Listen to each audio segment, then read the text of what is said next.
everyone, and welcome back to my channel. Today we will be making our January 2021 budget for our business. So if you are interested in learning about how we manage our business finances, which are separate from our family finances, feel free to stay tuned.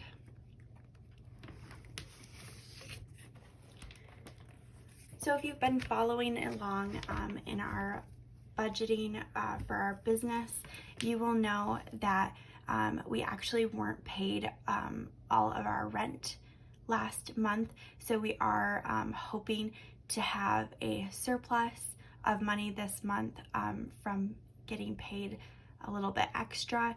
And we do have some expenses that we know that are coming up, so we are trying to plan ahead for those. So we have our January 2021 business budget.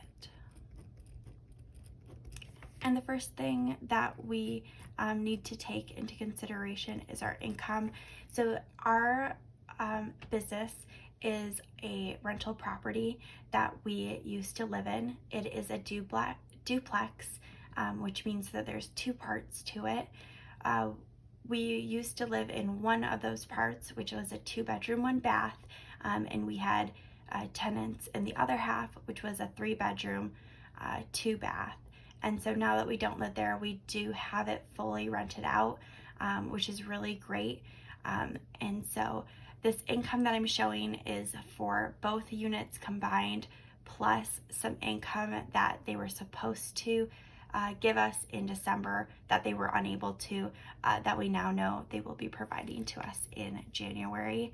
And so that that income is going to be $3,560. We try and be really flexible with our tenants in terms of when they need to pay, because obviously there's a lot going on in the world. Everyone's really forgetful. I know I am, and I also know that finances can be really tough right now, especially around Christmas time. And so we try and be pretty flexible with them because we really enjoy having them. We think they take a really great job of taking care of our property for us, which is really appreciated. So we try and respect them just as we would like to be respected.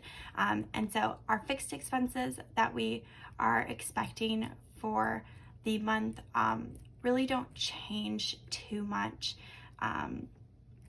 Typically we pay a mortgage, and so that is the first expense that you will see.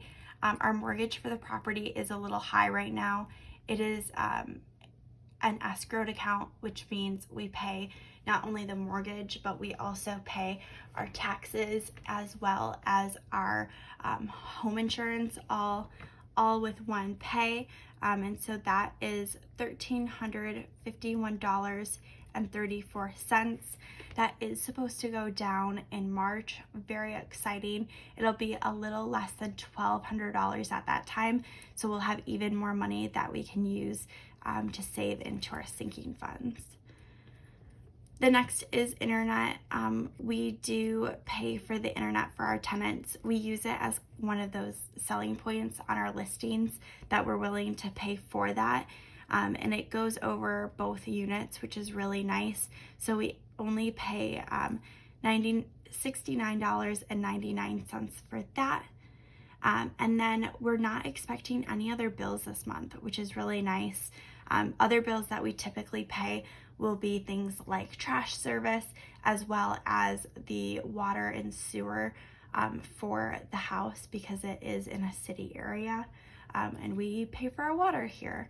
And so the next part that we will be talking about is our sinking funds, which we have 2 really big sinking funds right now.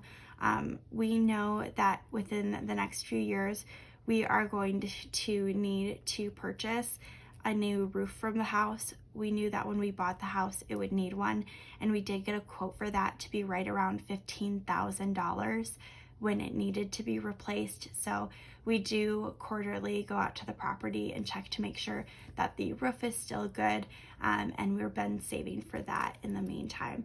So this month we are hoping to put away $358.67. Our next sinking fund is for our taxes. We know that in April we're going to have to pay quite a bit of taxes on the income that we've earned this past year. This is the first year in 2020 that the business has made over $10,000.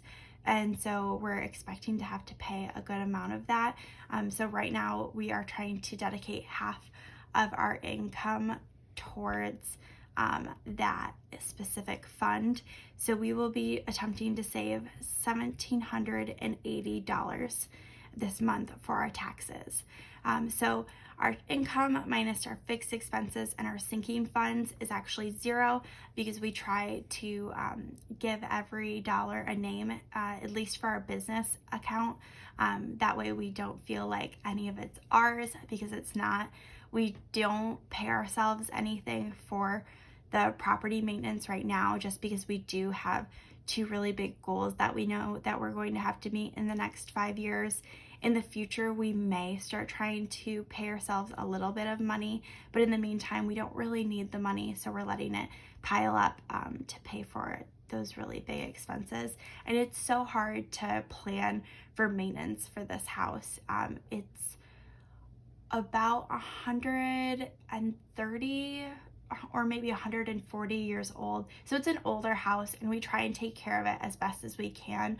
But there are a lot of plumbing problems that have come up. If you are interested in learning more about our journey with this house, I would love to do a whole video on it. The first 3 years of owning it has been absolutely wild. It's been so much fun, but it has been stressful, and it's had a lot of expenses along the way.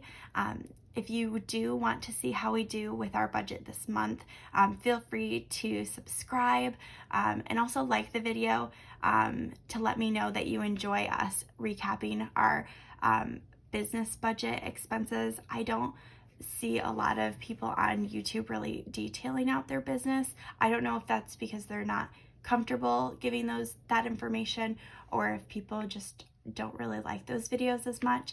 But yeah, leave me a like if you did enjoy it. Go ahead and comment down below if you've been thinking about trying to save up for a rental property as well. And I hope you have a great rest of your day. Bye.